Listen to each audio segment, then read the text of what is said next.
Hello and welcome to the Bulwark Next Level Sunday Show. I'm Tim Miller here with my BFF, Jonathan V. Last. We've got a great guest today, Abraham Josephine Riesman. Josie wrote a book about Vince McMahon and the parallels between wrestling and politics.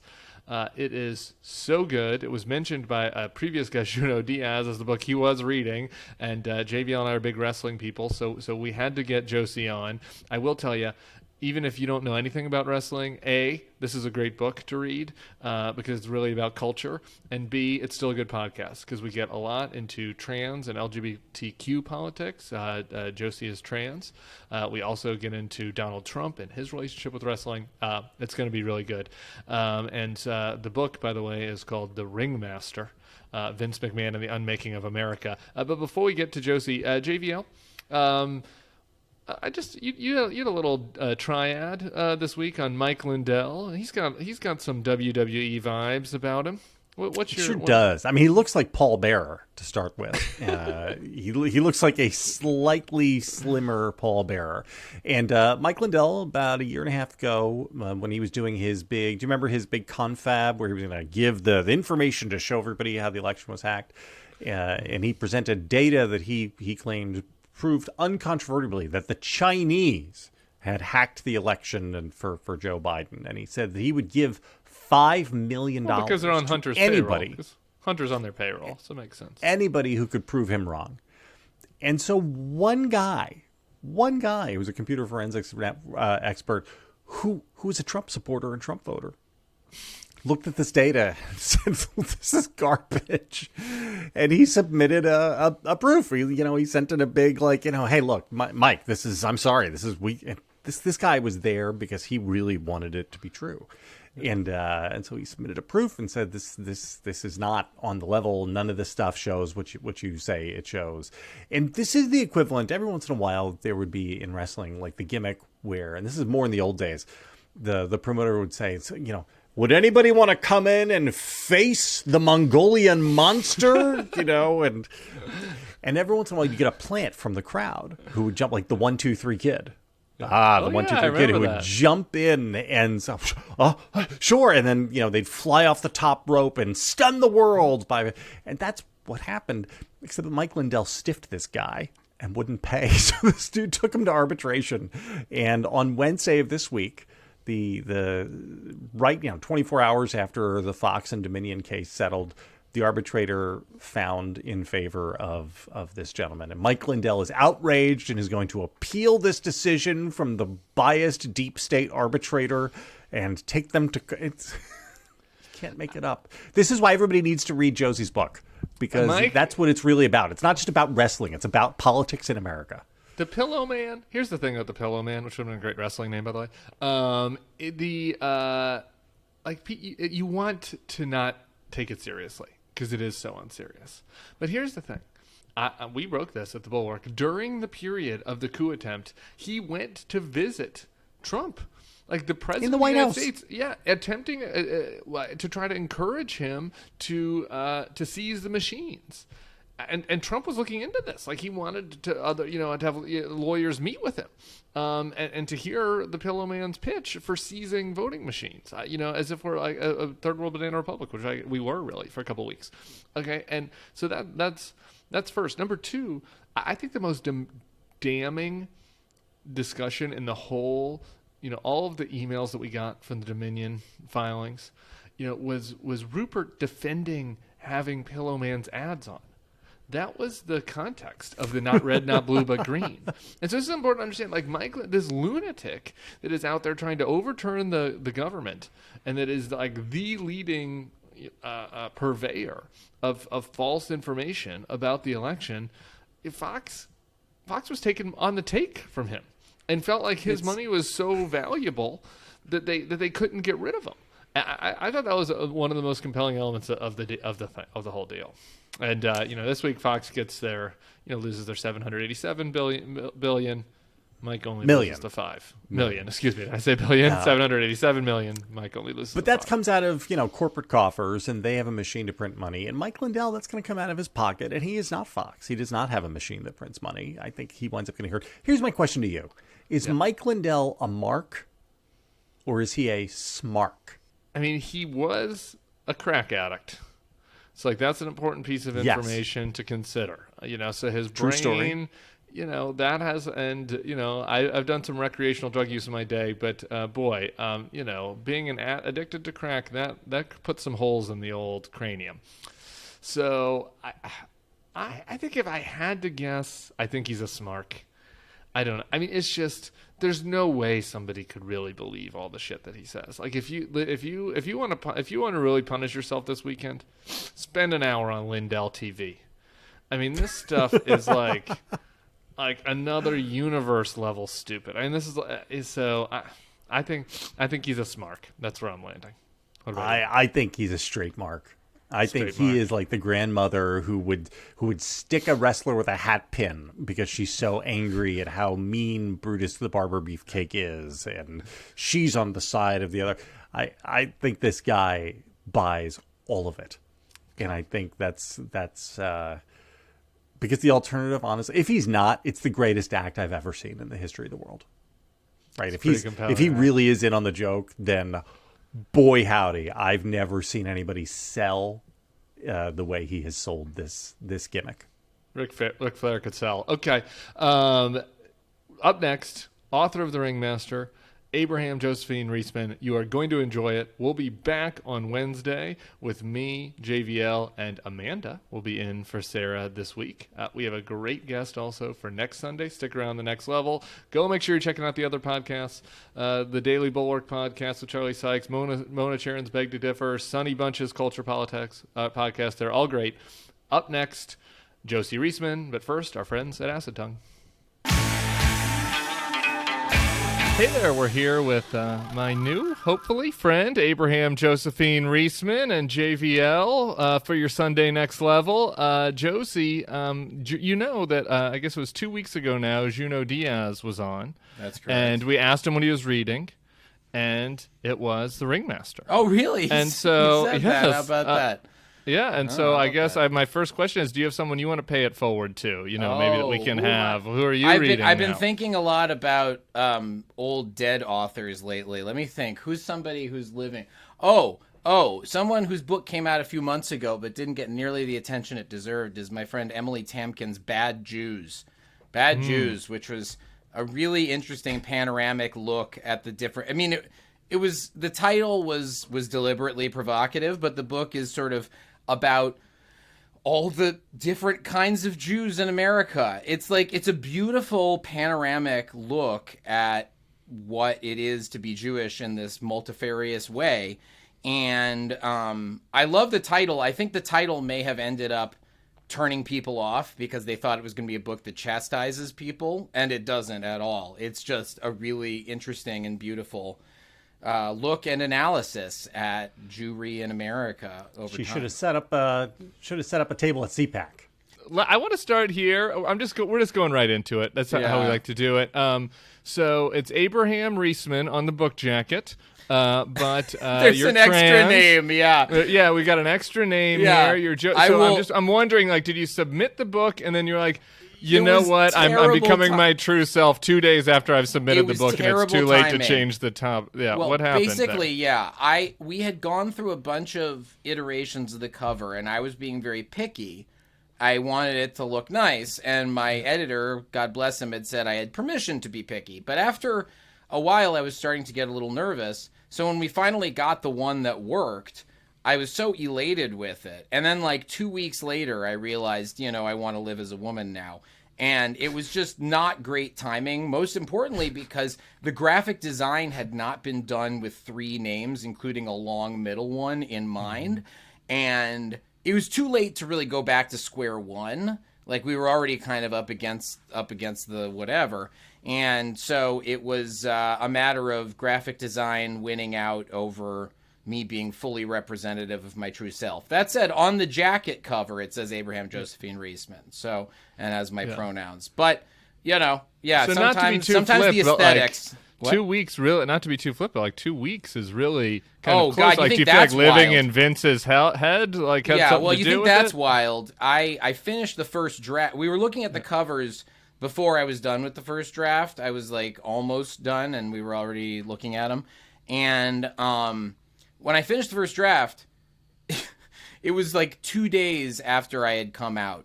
Like, I didn't plan on coming out. That it was one of those sort of surprise things where I just went, I realized this Had about a few myself pops and tweeted about it? Or? yeah, basically. I realized it and was just sort of like, I don't feel any... It was something I'd been sort of running over in my head for a long time. But when I finally sort of had the moment where I was like, you know what, I want to do this, I just sort of did it and then finished the first draft, which is that's not that big of a problem. The bigger problem was, like, right in that week, I might be getting... It was like within a 3-day span, I, like, came out, finished the first draft, and Vince McMahon got hit by the Wall Street Journal with a bunch of new sexual misconduct allegations, which triggered me being like, okay, well, I should have... I was planning to do this article about Rita Chatterton, the first female referee in the WWF, who claims that Vince raped her in 1986. But I was planning to put out that profile when the book was about to come out. And then all of a sudden it was like, well, I feel like now is the time. People are finally paying attention to this stuff. So I did this article for New York Mag very quickly. It was a very quick turnaround. And I had already done all the research because she's in the book. But it was really wild because I had like just made this identity change and was not planning on writing anything in the immediate future. The plan was I was going to come out and then like the next big thing would be the book. And that was not going to be until like March or something, So it was, the timing was what it was, but I was really gratified by the fact that when that Rita Chatterton article came out, a shocking number of people, including lots of wrestling fans, were just immediately on board with the name and pronoun. I didn't even alter my name at the beginning. I just was like, I don't know what to do with my name, so let's just talk about the gender. But anyway, I could talk about this all day, but it was weird timing. I would like to do a little trans politics stuff first, if you don't mind. This is a politics show, after all. We can do the wrestling candy at the end for the wrestling fans. But some of the listeners might not actually, know who Superfly Jimmy Snuka is or whatever, and might not, might get bored. That's not me and JVL. With the stuff that's spicy and in the headlines. So here's my big question, and we talked with Dan Savage and Jane Lynch about this in more of a gay focused context, but I'm interested in your view of it from a trans perspective. So it's 2016 when North Carolina tries to pass that bathroom bill. Mm-hmm. And this is ends up being like a political albatross for Pat McCrory, who is the governor at the time, right? And Democrat ends up winning in the state. A bunch of companies decide they're not going to go there. I think March Madness pulled out, or some sporting. Yes, it was a big to do. Yeah. And basically, the conventional wisdom, people it's hard to remember this because things have changed so much. But 5 years ago, it was like, don't touch this issue. The culture war has been lost. Like, we already have gay marriage, and then the tide really turned. What happened? What is your assessment for why that has changed? I will so venture quickly? a guess, which is, I think, there's a lot of factors, but I think a big factor is you eventually, from about 2016-ish onward, start to get this trickle that becomes a flood of commentators who are ostensibly liberals and make a big deal out of being liberals, or at least about being anti-fascist conservatives, the Andrew Sullivans of the world. You get a lot of these liberal pundits, or liberal-leaning pundits, sort of getting on board with the Jesse Single train, where it's like, okay, trans people in theory are fine, I guess, but we have to stop mutilating our children's genitalia.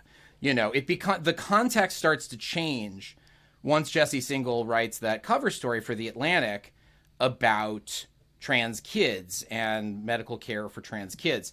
I think that, and the attendant gossiping about trans people that was demonstrably, you can look it up, going on these little journalism listservs among these sorts of centrist to liberal pundits, you end up having the opinion at the sort of elite liberal level change. you get this thing where people really do, I think, believe that they are okay with trans people in theory. But once they start talking about any specifics about trans rights or trans politics, it's immediately keep your hands off my kids. They don't call them groomers. They just call them, activists or whatever coded word they want to use. So that's not the only factor. Another huge factor, obviously, is just the general onward progress of fascism in this country, where the one thing that the fascists have realized is trans stuff, because it has this grip on the sort of liberal imagination, even among people who are progressive on a lot of other things, they've realized it's an inroad. I mean, being anti-trans is the sharp or the short or whatever, the thin end of the wedge is what I'm trying to say, the sharp tip of the spear for getting a lot more reactionary views into your head. Yeah, I wonder, I mean, there can be reasonable disagreements about, Jesse Signal's writing. I think that, I hear you on the influence of, liberal pundits making, kind of creating a permission structure for saying, okay, trans is an issue, right? But, people in Raleigh, North Carolina aren't really reading the New York the Atlantic magazine cover on this. No, that's totally fair. I think that's more the what is happening with those people? What's happening with those people? Well, I mean, maybe TikTok. I don't know. This is more in their face. Maybe the trans bathroom thing in 2016 felt more like I don't know, right? It felt distant, or maybe I don't know. I really would be. It's kind of mystifying. I'm afraid to venture too much of a guess because I haven't spent a ton of time hanging out with. I mean, I went to North Carolina for this book, but I was not out yet. Transness was not an issue when I was interacting with the old timers at the Bojangles, and I don't know what it would be like now. I genuinely don't. The reason I was defaulting to talking about liberal stuff is because those are the waters that I swim in. So I see where transphobia is rising there. And I think I don't know what's necessarily influencing people who would vote red anyway. But I do know that once you have that permission structure set up, it bleeds out into things like the legal system. You get stuff like Emily Bazelon's New York Times article about trans care ending up in all of these legal cases and pushes for legislation as proof that, children are being abused by all this care. So I don't know. I mean, I love talking about this stuff. You can ask me anything. I may think that you're completely off base, but feel free. Let me give you a more nihilistic possibility. Okay, I've got one more too, but you take nihilism first. The only reason this has become an issue is because Republicans lost in 2020, and we're casting about for something new. Yeah, that's probably true. Drafts timeline-wise, pretty much with the end of the Trump administration, and if not for that, right? If the 70,000 votes swing the other way or whatever it was, and Trump wins, then they don't need to find a new culture war, right? They can just stay with the anti-vax COVID stuff because they think that works. That's for them. really otherwise interesting. It's purely opportunistic. I think that you're probably right. I think there's enough people. There's a critical mass of people who are grossed out by the very idea of transness or gender traitordom that you can have a base that will get behind. You'll be able to film a crowd cheering for that sort of thing. Sure. But I don't think it's actually, I mean, the polling that's coming out now is showing that majority of Americans, at least based on whatever question you ask, don't seem to have that much of a vehement issue with trans people. No. I think you're right. It's opportunistic. Stuff, are they the same? Say again. What in trans stuff? The drag show and the trans stuff. I think it's the same thing. Same? It's the only reason they're the same. I mean, if you ask a trans person and like a gay cis male, I just mean the political matter. Sorry, no, I know. That's what I'm saying. If you ask a trans person and a gay cis male who does drag, if they're the same, they would say probably not. But in the eyes of an absolutist view about gender, where just deviance from the norm in any way is punishable, I think it sort of puts drag queens and trans people somewhat awkwardly into the same boat because we're all being targeted for the same reasons, which is we're gender traitors. My spouse has this great theory, which is that the anti-gay movement didn't really stop. It's not that it stopped. It's that the anti-gay movement was always an anti-gender traitor movement. It was that gay men were gender traitors. It's just that the target of who counts as a gender traitor has moved, but it's the exact same rhetoric. You know, I mean, when you hear all the, it's I don't even have to delineate it. You know what I'm talking about. Yeah.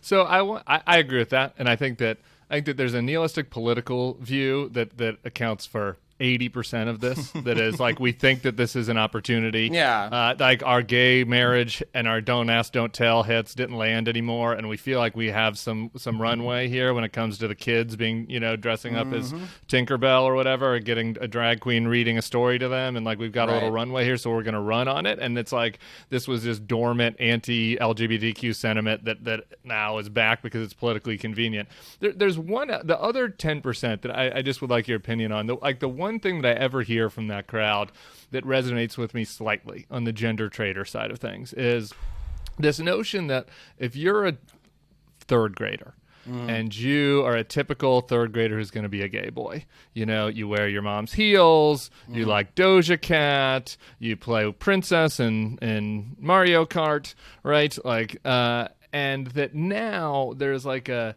pressure that, oh, that means that you be a girl actually. And I think that this is where you get, now I have plenty of issues with Sullivan. Sorry, keep going. I have a rebuttal okay, to so that, this but is go my on. question. Oh yeah. So my question is, then you get gay men thinking, well, man, the people that were calling me a girl and a gender traitor when I was growing up because I wanted to be princess in Mario Kart were the bigots, and now there are kind of progressive people that are a little heavy-handed, saying, well, maybe that kid is actually a girl, and it's like, well, maybe they're not. Maybe you should just let them figure it out. So I do that, lands with me. It's just something that I worry about a little. But what is bit. a gay man? That's the thing that I counter with. I mean, have you seen Paris is Burning? There was a time when gay man included trans women. Right. Gay man just meant you were a gender traitor. Right. I would love for this hypothetical kid to experiment with either one, see what works, see if it's some combination of both. I mean, I think the thing that we have to keep in mind as old people is our definitions of gender. Speak for yourself, Abraham Josephine we Riesman. Well, no, I'm saying we're all old. I have a Snapchat show. Oh, okay, there you go. But I'm saying compared to the teens, like I have a 16-year-old half sister and who's cis, and a 16-year-old nibbling, my sister-in-law's kid, who's wonderful, who's gender fluid, and their conceptions of gender are so completely removed, and sexuality are so completely removed from the discourse that I had. Not just like, oh, it's advanced or whatever. It's just it's a different matrix. They're plotting in a different XYZ axis, and I don't get it, but that's okay. Like, I don't care. It's not my business. If they want to experiment, great. I don't feel like, I mean, I'm not around, I'm not a grade school teacher, so I don't know what the protocols are for, like, if somebody's putting on heels, whether you should suggest they might be a girl or not. That's above my pay grade. But I do think it's the opposite scenario is equally likely, which is, like, you find that you are, you're a third grader and you have a crush on a boy, and somebody goes, oh, well, you're a gay boy, you're going to grow up and you'll be a gay man, and maybe it's that you're a straight woman on the inside. Like, I don't think I think the labels start freaking people out, when in reality these kids, not every kid in America, of course, but the kids who are growing up in the bubbles where this stuff is more acceptable, I just don't think our definitions are worth imposing on them. So I don't know. I want to see them thrive and figure stuff out. And you suggest things, and maybe you don't demand them. You can say maybe you're a girl, maybe you're a gay man. I don't know that there's that pressure to say, like, no, you're not a gay man, you're a girl. Or maybe you're nothing. Yeah, or maybe you don't know. Maybe you're just a third a person grader who likes being being princess for a little while, it doesn't and in matter. 5th grade you'll like being something else. Right? What I try to convey to people is, like, it's so easy to just say this is not my business, like how kids are being raised. If you don't have kids yourself that you are influencing directly, which I don't, I don't feel like it's my place to tell other people how to raise their kids, except to say, like, don't raise them in an abusive environment. And I think the abusive environments are not the ones where people are saying, hey, you might be a girl. They tend to be the ones that say, you're just a boy and you're straight and you're cis. And I can't believe I used the word cis. Get back in your room. You know, it's like, I don't see the abuse coming from the left, if we're going to use the term the left to describe this sort of thing. I want to transition now into the wrestling. Oh, you want to transition now? Okay, and gay stuff. Congratulations. It's sure. a We're all nice clean transitioning. seg. It's a nice life is a transition. Yes. It is. The gay stuff in the wrestling, though. I'm not all the way into the wrestling yet, but I got to tell you the most disappointing part of the book for me. Devastating.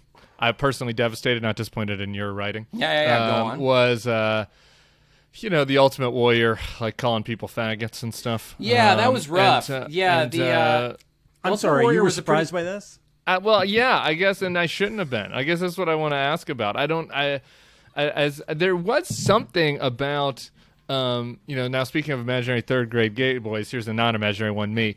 Like, there was something, like, I have a decent group of friends who, like, kind of have this in through wrestling, through something that we just couldn't detect inside of our brains. Yeah. Like, I don't know if I had a crush on the Ultimate Warrior, or if I just liked the grappling, or if it wasn't anything to do with any of that at all. I don't know. But there is, like, a trend of gays I know that, like, were really into wrestling. Maybe it was just it was everywhere when we were growing up. But it was. Yeah, but, like, what, like, that, I blocked that out. Like in the 90s, I'm going through the book, and it wasn't just the Ultimate Warrior. It was, Bret the Hitman Hart does a heel turn where he's doing anti-gay stuff. And yet, meanwhile, Vince, in very Trumpian fashion, like, had a lot of gays in his life. Yeah. There were gays. Most notably, his aide de camp was gay openly, and a real pioneer for that. Yeah, absolutely. I mean, I think... Sorry, go ahead. No, my question was just, like, what was your sense for, like, how that developed over time? Mm-hmm. Yeah. I think... when we're talking about Vince himself, the sense I get is that he likes individual queer people, but he doesn't feel any qualms about stepping on queer values or sacred cows. He doesn't feel any restraint when it comes to making fun of queer people. I think these days maybe he does because it's bad for business, but for a very long time, I think it was this real dichotomy of there are gay men I like, but also the interests of gay men as a collective population mean nothing to me. Gay liberation was not on Vince's agenda, even if a meeting with Pat Patterson was. And I think broadly speaking, you have a lot of queerness and transness that's embedded, or at least things that resonate with queer and trans people embedded in wrestling. And today I see a huge efflorescence of queer and trans wrestling fandom and participation. I mean, just in the past few years, you've seen the rise of trans wrestlers like Dark Sheik and Nyla Rose and a number of other people, Edith Surreal, and at the head of other sports. And yeah, I know, ahead of other sports in some ways in that way. Although they're not in WWE, you're seeing them in the indies and in AEW. And you have a lot of these indie leagues now that are just for queer people or gender, from marginalized genders, whatever. It's just you have these leagues that are dedicated to having performers who are not straight cis men, which is traditionally what you come to expect from wrestling, is straight cis men grappling. And I think all of these people, a lot of these people, some of them come into wrestling just in their adulthood, but a lot of them watched as kids, were seeing this stuff that was on its surface completely homophobic or transphobic or whatever, but they could pick up on the fact that there is this transgression and transcendence of gender roles that happens in wrestling. I mean, the thing I always point out is we teach young boys, cis boys, that they should not show weakness. Maybe they do now. I don't know. But when I was growing up, we certainly did not teach cis boys to show much weakness. Even if the teachers said you could, the bullies made sure you didn't. And yet you watch wrestling, which my bullies were watching. And what's the fundamental ingredient of a wrestling match? It's not strength, it's weakness, the ability to project weakness and pain. Because if you have two people in a ring who actually have no physical strength, they can still have a wrestling match. It can be a silly one, but they can have one because you can just go, oh, I poke you. And the person who gets poked goes, ah, God, oh, what a horrible poke. I'm in agony. And the point is you have to show convincingly that you're really hurting and vulnerable, which There's is also not costuming. There's weakness Yeah. in costuming. And the I mean, costuming. Jesse Ventura could have been, on Well, on the I main know. stage I at say in the Drag Race. book, Jesse Ventura was a perfect example of the long-standing détente in wrestling between machismo and camp. You have both of these forces colliding in this glorious spectacle that a lot of queer and trans people, even if they didn't know that about themselves yet, were really enjoying. So there, throughout modern history, wrestling's modus operandi is to find where the dead center of popular culture is, and to put itself there, right? And this is To one an of the extent, reasons. sure. That's an interesting way of putting it. Go on. Yeah. And one of the, this is one of my favorite, I'm forgetting his name, The Masked Man, who wrote a great history of wrestling. It's called The Squared Circle. David Shoemaker, sure. Yeah, David Shoemaker, thanks. He notes that for decades in Southern territories, promoters would never book African-American wrestlers as heels because the racism was so out of control that There the would have been a audiences would riot. burn the place down. Right. Yeah. And so Heels being the bad guy. Heels are, being that's the yeah. industry term for a bad guy, correct. And so it was a sign of, funnily enough, of racial progress when the temperature guys had come were playing down enough bad that black guys, yeah. guys could play bad guys down in in New South Wrestling or in North Carolina or Memphis. Sure. And so I wondered, you look at from Adrian Adonis to Gold Dust and Billy and Chuck, that you've had gay characters booked as heels for a long time. Long time. And I'm not sure if that means that they were, in a weird way, safe as a discriminated class, because you wouldn't have to worry about, nobody had to worry about Adrian Adonis getting mobbed at, outside the Pontiac Silverdome after WrestleMania 3. Or if conversely, that there is a modern moment, like with Nyla Rose getting booked by AEW, which signals a shift. I guess what I'm asking, do you see any shifts in that?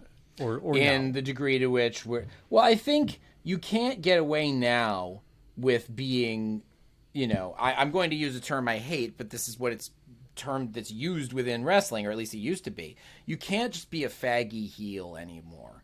It used to be that that wouldn't get over, would it? Well, no, I don't think that alone would. But like Gorgeous George, no one talks about this, but that was the essence of the Gorgeous George phenomenon. Yeah. That was the idea, was he is a preening gender traitor who clearly loves the male form more than he should, even if it's his own male form. And that used to be, Gorgeous George was an astoundingly successful wrestler. And it really was based on this real gender panic about guys aren't supposed to act like that. If a guy acts like that, it tells you something about him, and more importantly, it's an anti-social factor. Like you see gay men in the 50s when Gorgeous George is big as this sort of threat to society. It's something that can erode the fundamental foundations of the family, the legal structure, etc. And I don't think we have that same. I think you actually could have, in certain places, a trans heel. You just you'd be excoriated by the media. You would have to be a really ardent right-wing place that is trying to make a message known. And the trouble with that is no trans people are going to be watching that. The amazing thing that you're saying, the thing that you're saying that is amazing is I look back and watch Gold Dust segments, and the only thing that offends me is that the person playing Gold Dust wasn't really queer or trans, because the character I actually love. As a character, Gold Dust is kind of a hero for me. Was being played as a heel a lot of the time, but it's much more nuanced. You can really reclaim something like that when, as you say, it's kind of pitching itself to the middle. If you're pitching yourself as an exclusively sort of culture war right-wing thing, then you're not going to get the queer people sort of reclaiming the stuff that you're putting out. I guess what I'm getting at is it's almost like a mirror image of the African American experience in wrestling. Oh, like where that. they were, Okay. So black wrestlers had to be booked as faces until Right. the racism diminished enough that they could be heels. And heels. Here, gay and trans characters have to be booked as heels until the transphobia and the gay queerphobia, all that. Yeah, till that recedes enough that they can be faces. Right. I really like that. I'm only just hearing that now, and it's a really interesting theory. I'm struggling on my feet to come up with something brilliant to say. Maybe about a Medium post about this. Maybe Yeah, you guys can co-author a Medium post. I was about to on say this that's topic. actually a really interesting point. Like, I would love to see you or somebody explore that at greater length. Boy, it'd be interesting to have somebody who knows a whole lot about wrestling write a piece for thebulwark.com about that. Oh, I guess That's I true. could. All You're right, we'll always talk. welcome. We'll talk. You're always welcome. I don't know if we're paying your rates now that you're on the I New York know. Times That's the bestseller trouble. list. Once you get to the bestseller list, you have to get picky, I guess. But Yeah. Then do it for New York Magazine. I Yeah, want I'll to do it for do somebody. my But but I'd be stealing it from you. It's your premise. with blessing. It's a gift. Oh, thank you. I appreciate that. But it's a really interesting point. there's so much in the book. You've explicitly said that that you wanted people to take away from this book, like the parallels between the kayfabe, what's happening in wrestling, kayfabe, which I've mispronounced for years. I appreciated your etymology of it rhymes with "hey babe" in the book. I was like, that really helped. It was nice, and that hit me on a number of levels. So the kayfabe, which is this game of pretend that you're playing with wrestling, A mix of fact and fiction. But the mix of fact and fiction, and like the ways that Trump has used that. So I want to explore that, but like really even more on the nose than that. Before we get into the kayfabe, is just the WWE and Republican Party parallels, which I think that you put in the book intentionally, are just so astounding. Did, but what are you identifying? Okay, all right. I put a couple of on bullets here. I just want to remember them all. Okay, it moves from with Hogan. We have the eat your vitamins, kind of wrestling, sort of the good old, the socially conservative, all-American boy, to now we have like X-rated in a clean way. Exactly. Now we have an X-rated kind of, Monday Night Raw. Not now, but then you moved to that. Right? Yeah, right. You have this patriotism of Hogan that's like waving the flag, shining city on the hill, that kind of evolves more into it's just cynicism. Like brown people are bad. Brown people are bad, but also will have a heel get up and I loved the Nation of Domination, the fake Nation of Islam, a black radical group that they had some of the wrestlers portray, because you would have Ron Simmons, Farouk, just standing in the middle of the ring saying true facts. He's like, this is a racist institution. There's never been a black man as the world champion. And you're like, I mean, he's right. He's booing him, but that's a true fact. Unintentional true facts. Well, no, it is intentional. That's the point. It's all cynicism. It's like Vince is aware of that criticism and is like, sure, if that criticism will juice up the crowd and make them feel embarrassed and then they'll boo him harder, great. That's what matters. It's much like a lot of people in the contemporary Republican Party. The ideology has become, let's poke buttons, and see what happens. Right. Like, let's see what we can do to tick people off. Right. And that's what WWF and WWE have been most successful at. When they are most successful, it's because they're poking people at places in their lizard brain that they can't quite have full control over. Yeah, and I mean, you even have the direct point, which was maybe a two on the nose, but I loved it, was Owen Hart, calling everyone at the WWE deplorable. Deplorable. I put that in there. I was like, word. You can't make this up. I'm not going to draw too much attention to it, but he did have that promo where over and over again he kept saying everything in the WWF was deplorable. So to me, like the main takeaway from all that, and I don't know if this was unintentional with Trump or just Trump's lizard brain, to your point, is like the thing that really parallels it the most is that WWE gives the audience the kind of a hall pass to be bad people. Right? Oh, it's like you can be bad. Like you can scream at the Nation of Islam guys and like you can yell at at people that you can yell at the Russians or whoever the bad guy was at the moment. Yeah. And this is Trump, right? Like this is Trump's insight, right? Yeah. Like the Republicans before him were kind of the Hulk Hogan, eat your vitamins. Like there's kayfabe, there's other bad stuff underneath it, but like they're at least trying to bring out people's better angels. And Trump, like his insight is like actually people don't want that. No, Trump is this, he's almost like Bret Hart in 97 when Vince was having him be a heel in the United States and a face everywhere else that they went, because he would just diss America all the time. That's the closest parallel I can think of to Trump, in that he's the ultimate face for a huge portion of this population. And then for everybody else, he's the ultimate heel, and both work. I mean, as long as the crowd is getting riled up, the people for whom that is beneficial still win. So and do you think that was intentional for him? Like he thought which about part? it What like do you that? mean? Trump. Oh, that he's like, I'm gonna cultivate this. Like I I don't want think this. so. No, I instinct. think he learned the skill of working a crowd from wrestling, but I don't think he sat down and said, "Here's my theory of kayfabe and neo kayfabe." I don't think that was part of it. I think what he learned was, if I press this button, I get this response. If I press this button, I get this response. When a crowd is riled up, if I toss them obscene truths, they'll go crazy, and if I toss them obscene lies, they'll go crazy. I think it's as simple as the input output of he wants to have the crowd cheering, and he's realized that certain things will get that done. And I think he learned a lot of that from working a wrestling crowd, because you look at him give speeches prior to his involvement in wrestling, and like, he gave a lot of speeches, but they tended to be with relatively subdued crowds that knew not to scream and yell. That was not his usual milieu.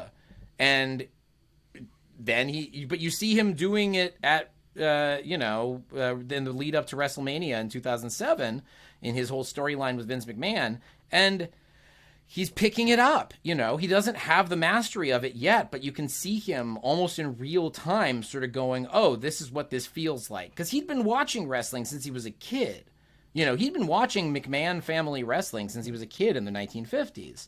I know he really likes pro wrestling. Of the athletic events that America cherishes, pro wrestling is the one that Trump has the deepest affinity for and intuitive knowledge of, and how to do it. And he really does have, at the deepest level, an instinct for the importance of heat, right? Yeah. He and this predates. You could see this going back in his entire public persona, back into the 80s. That this is a guy who understands that the way to draw money is to draw heat, right? And that is. I don't know that there has been a mainstream figure in American politics who approached their political career purely in a heat-seeking manner, which is what he did. Right, everybody else who's done it has always been very careful. Well, I have to prove my viability, and I have to respond my legacy and responsibilities, and Trump just threw all that away because he's like, it doesn't matter. I just need to pop.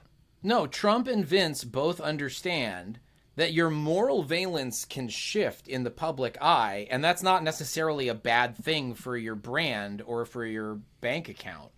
You can be Trump and go from times of people being like, look at that rapscallion, to, that bad man, and everywhere in between.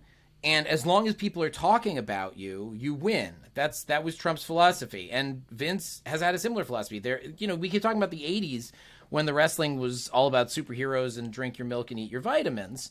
That was the mode that Vince was comfortable with then. And then when the world sort of turned on him, in the 90s, and he was under investigation and then trial with the federal government, all of that, he emerges from that and has this different attitude, which is, let's be defiant. Let's be the badasses. And eventually, the moral valence of WWF in the public consciousness really changes from, this is superheroes, to this is, badasses who do what they want. But either way, you're talking about it. The peak in the 80s and the peak at the turn of the millennium were both massive successes for Vince, despite the fact that the company was viewed in radically different ways between those two peaks. The big difference is, though, that in wrestling you have turns all the time, right? Yes. Like every few years a character has to take a turn. When you want to refresh the character, right, you can turn him face, turn him heel. And in politics, that's not how it works, right? In politics, you get one turn. And that's you more or less become a more or face less once true, or become a heel once, and that's it, right? Then you're baked with the crowd. Right. That's, to an extent, I think you can change. You don't think Barack Obama could turn heel? Well, I think people would actually really love it if he went Stone Cold Steve Austin, like tweener, as they say, where he came out. I mean, I'm not saying he's ever going to do Bulwark, this, but I think yeah. there's a section of America that would go nuts if Obama came out and just became like the Andrew Dice Clay or the Hollywood Hogan of like clowning on Republicans. I think there might be like, oh, Barack Obama shouldn't say that. That's really naughty. But people would generally be going either screw that guy because they're Republicans, or if they're his base, they'd be like, yeah, he's really sticking it to him, you know? Like, people want to have a politician that really sticks it to the other side.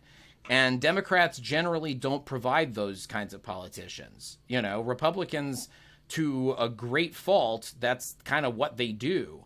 But to get back to your point about, it's hard to have too many turns of like outright, I'm a good guy, like I'm fighting for you or I'm fighting against you.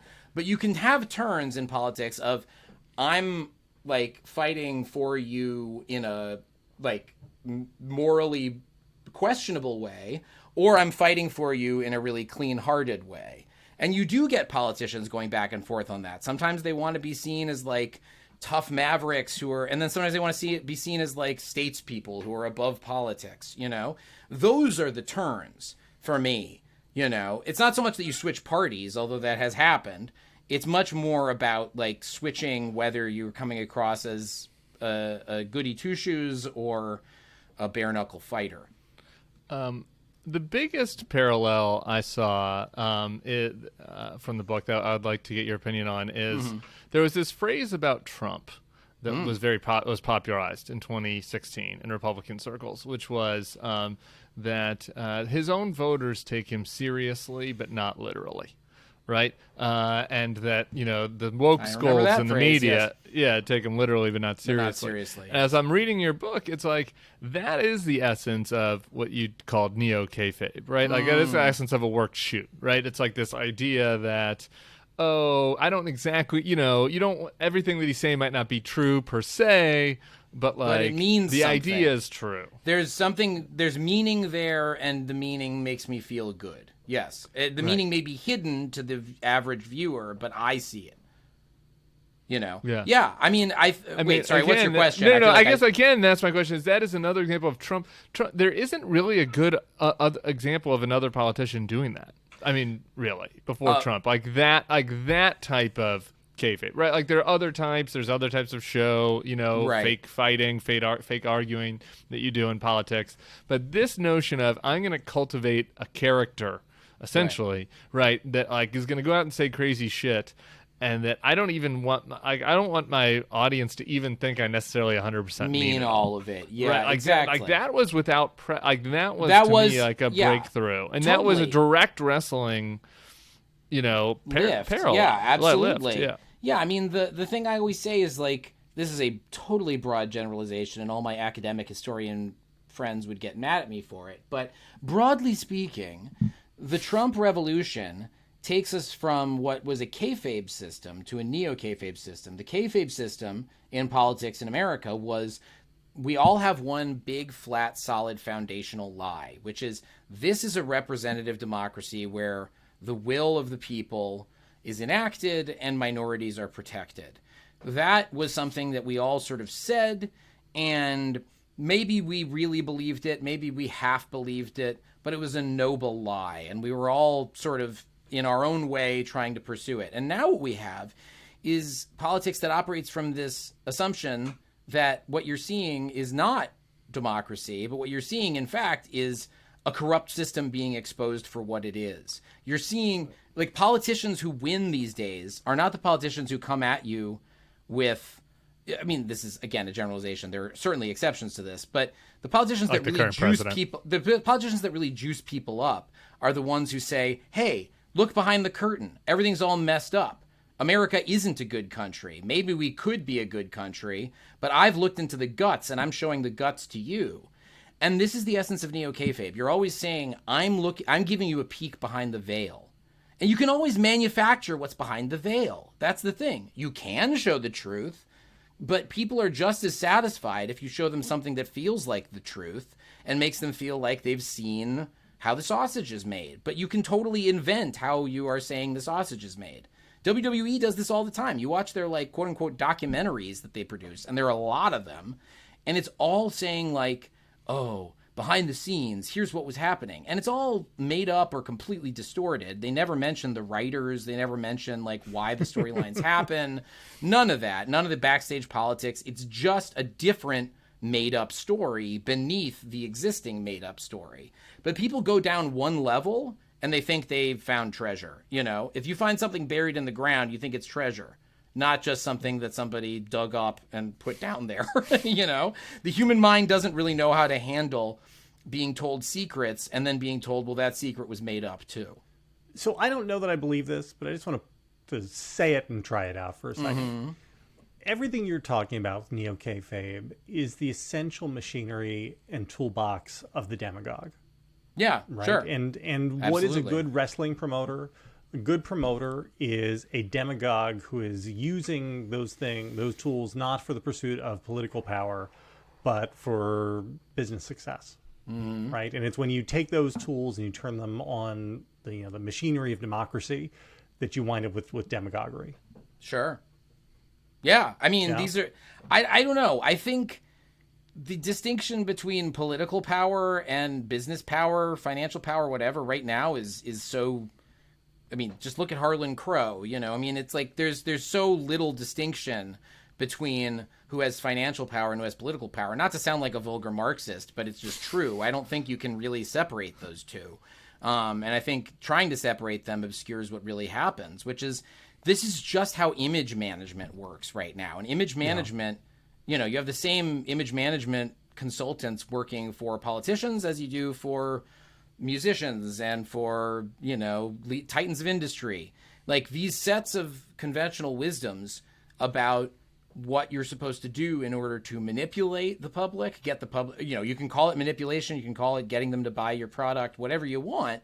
I think once you've introduced neo-kayfabe tactics, it's sort of like nuclear power. Like once it's out there, you can't go back. You can't convince the population of America now that America is a really great place that isn't having many problems. Yeah. You know, like either side is not going to buy that right now. Yeah. You know, we've gone too far. No, I don't. I have one other thing on kayfabe. So okay, go ahead and kayfabe, and then I'll ask. Okay. My other thing is I just and vulgar Marxism is not welcome on the Bulwark podcast, by the way. So we're gonna mute that part out. Or the finest, most cultivated Marxism. Exactly. I assess a little bit different, like the kayfabe evolution, and this is which I think looks poorly on myself. I wrote about this in my book about how kind of the Republican Party got here, and I think that we had a period of time where there was another type of kayfabe different from what you were talking about representative democracy, which was, you know, this sort of uniparty, basically, where we fought and it was fake. Right, like it was fake. It was real in the sense that, like, there were some policy differences that people had, but like we tried to tell, you know, Bush people tried to say that the Clintons were you know, lizard eaters, and you know, like I would get in fake Twitter fights with the Obama spokesperson when I was working at the RNC, and me and Liz had a fake fight, but me and Liz are BFF, right? Like we're pals, like we're drinking at the end. People could sense that's the biggest kayfabe is the media and consultant verse, right? Politics. Like so, like people could sense this. I think, like our version of kayfabe, right? And it was like a bad. I was reading the book, and I was like, what me and Liz were doing is it was like 80s. Wrestling, you know, where it's like everyone could tell it was kind of fake. Like the wrestlers thought that people thought it was real, but like people could tell it was fake. That's interesting. They could sniff it out, and then Trump comes along, and Trump's version of it is also fake, but it's like more believably fake. It's believably fake. It's because he does hate those people, and those people do hate him, and like the particulars are still fake. Right, the particulars are made up, and the character is exaggerated, but it's all rooted in real resentments and longings, and that's the best kind of, most effective kind of kayfabe or neo-kayfabe. And I just think that we played a role in warming people up by like, and you see this stuff in wrestling where you heated people. It's like you were talking about the concept of heat, which is like this anger towards the character, and it's like we were warming people up. We were like creating heat against other politicians that we didn't even believe. journalists are very guilty of this as well. I am not going to sit and throw stones too hard. I was not a political journalist, but I certainly was working at places where I saw things that were, the way things were covered and how fake it all was. And I didn't do anything about it. I didn't try to stop articles that were probably doing active harm to the country. I wish I had. I didn't have the clout then. I don't think it would have accomplished much. But I get what you're saying. A lot of people who shape public opinion, be they political consultants or journalists or both, as some people are, we all warmed people up by having these sort of last gasps of the system where we could pretend that things were not what they were, and I think Twitter is a huge factor in that. What's the one place where journalists and politicians go to most show their ass? It's Twitter. Right. And Twitter hopefully will die soon, but the damage has been done. I mean, I think Twitter was kind of the neo-kayfabe moment for journalism, because you had some journalists who were just exposed as complete idiots or bigots or whatever. And then you have the journalists who were more clever and able to figure out how to project a behind-the-scenes image that was equally manufactured and just as much of a protective armor, And I don't know. Like many things, I don't know where the system is headed when it comes to this total brain screw of reality. I don't know what comes next. I don't know what comes after neo-kayfabe, really. Boy, this is dark. All right, last thing before we move on. One of your insights is that people tend to become their characters. Yes. And we certainly saw this during the Trump administration, right? With Sean Spicer and Reince Priebus and Kellyanne and Mike Lee, and people they thought they had to pretend to be a certain way, and then why is that? What is the human psychology behind it?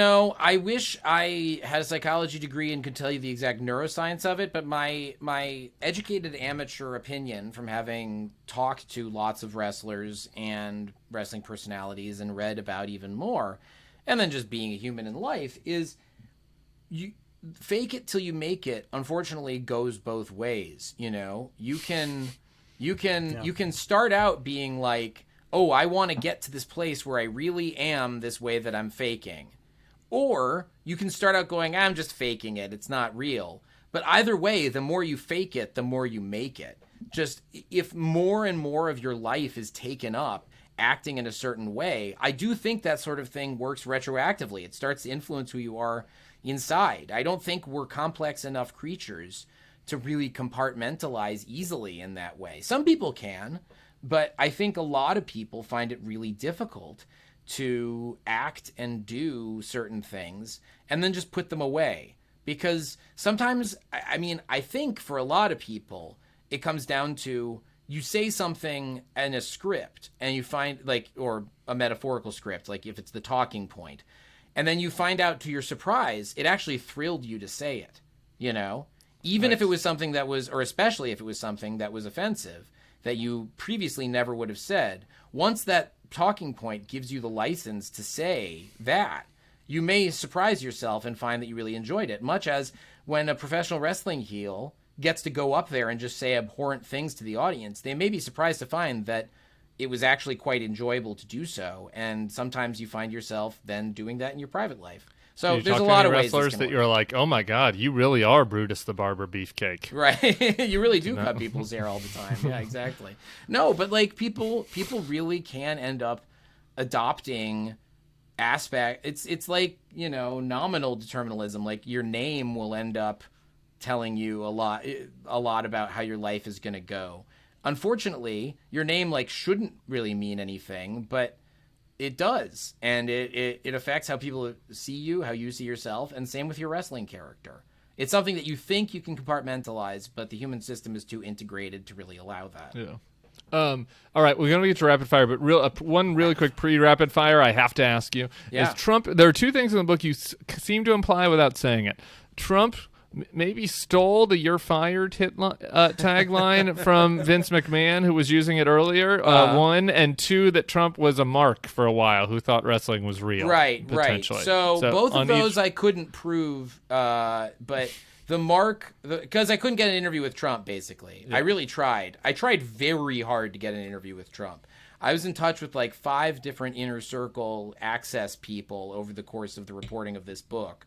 And I got close a couple times, but the big problem was Trump doesn't keep anyone around long enough to like have them be the gateway person too long. I have heard that he was a mark. And that he is a mark, that he doesn't quite know what's real and what isn't on wrestling. But guess what? Nobody does. That's the magic of pro wrestling. Everyone goes, okay, like maybe Trump. He called Vince McMahon. I'm sorry, I should have said this. I know, the he book, called. I'm sorry, yes. The story was, in 2007, Vince faked his own death in a storyline where they made it look like his limo had blown up.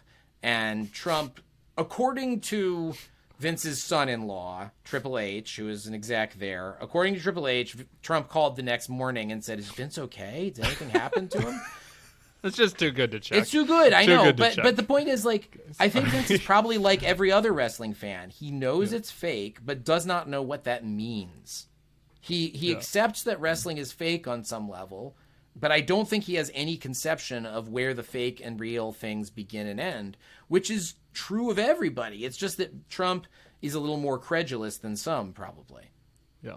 And the "you're fired" stealing? That I don't, I don't have a conclusive answer, but my guess is Trump stole it. My guess is Trump stole it. Yeah, why not? He stole everything else. Okay, to the rapid fire. Everybody gets this one first. Something you changed your mind on as a grown-up, or maybe in your case, something you've changed your mind on since your transition. I don't know. Wrestling changing. is what leaps to mind because that's what we've been talking about. Yeah. I really used to see it as this relic of my past, and now it's something that I'm actively engaged in again. When I started this book, I thought it was going to be sort of like mining history, but when did you quit watching wrestling? I stopped watching wrestling after my initial fandom when I was a teenager. I didn't watch wrestling for about 20 years. So The Rock was when you were a teenager? Yeah, The Rock was my guy. Yeah. Yeah.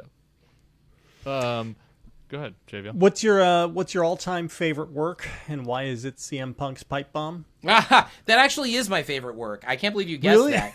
Yeah, no, I would have picked that even if you hadn't said that at the end part. I think it's genius. The pipe bomb promo for me is probably the ultimate neo kayfabe moment because it really was something that people just bought because they thought they were seeing beneath the surface. All you have to do is scrape away some dirt, and you can put anything under there and make people think that they found treasure. The pipe bomb promo I could talk about all day, but I do think that's one of the best worked shoots that's ever existed. People can YouTube it. Most shocking thing that you found researching the book? That Vince, especially if you didn't get to include it. Yeah, that Vince was a nice kid. That was the biggest shock. Vinny Lupton, young Vinny Lupton, by all accounts from every person I talked to who knew him when he was young, not that much of a troublemaker, not really a big fighter, or maybe wanted to be a fighter but didn't get into that many fights. I was genuinely surprised to learn that none of the stuff that he said about being a little scrapper seemed to be backed up. One of mine, then, the thing I liked the best out of the book that you discovered was that another nice kid was Saddam Hussein. Yes, young Saddam Hussein who was a mark, who was also a mark and a nice kid. Nice kid, very bookish. Give me your wrestling Mount Rushmore. Oh God, I haven't thought about that. Probably Sami Stein, the Hebrew champion, Jack Pfeffer, the gay Jewish wrestling promoter who outed wrestling as fake in the 1930s, Paul Heyman, the greatest court Jew in the history of wrestling. And I'm trying to think. I guess I might as well toss MJF there because I can't think of another prominent Jewish wrestler. But I just decided to go with all Jews. All Jews? I was like, I don't know a single one of those. Okay, great. This is going to be this is your final one. Then it's going to be a higher degree of difficulty, which is your queer American Mount Rushmore. And if you can do that with all Jews, then you've really hit for the cycle. Yeah, I could, but I'm. Let's see, queer American. I don't know. Tony Kushner. I love Tony Kushner. Justin Vivian Bond, Pepper LaBeija, and let's say Abraham Lincoln. Your ability to pull deep cuts. I love that Abraham Lincoln made it on both. A great drag queen name. Yes. Not my favorite, which I just keep begging somebody to do. Ron DeSandtits. It's right out there for you. Here's Ron DeSandtits. I pitched multiple. Oh, go ahead. drag Go queens ahead. on Yeah, this. no, I love it. Please go. Well, my favorite drag name that I've ever heard, I only heard a couple weeks ago. I was at a drag king show in Los Angeles called Them Fatale, and there was a performer who had, it was perfect. This was a person who was performing as a drag king named Christian Rock. That's really good. Isn't that good? That is Christian good. Rock. Christian Rock. They we're gonna performed leave it Take Me to there. Church. It was great. Oh, that's. I need. No, I don't go to YouTube. Abraham, Josephine Riesman, this has been so lovely. This has been I great. tried to save the audience, but you and JVL could do a separate podcast with all names of people and things never that heard no of. one else has ever heard of. But I tried to save the audience from that, and Thank maybe you. we You did a could, great maybe that job. could be a bonus edition. And everyone should go out and check out the Ringmaster if you love wrestling. If you don't love wrestling, very insightful look at our culture, and it was a great walk down memory lane for me. So thanks very much. Ringmasterthebook.com is where you can go to find the book. Thanks again for being here. Peace.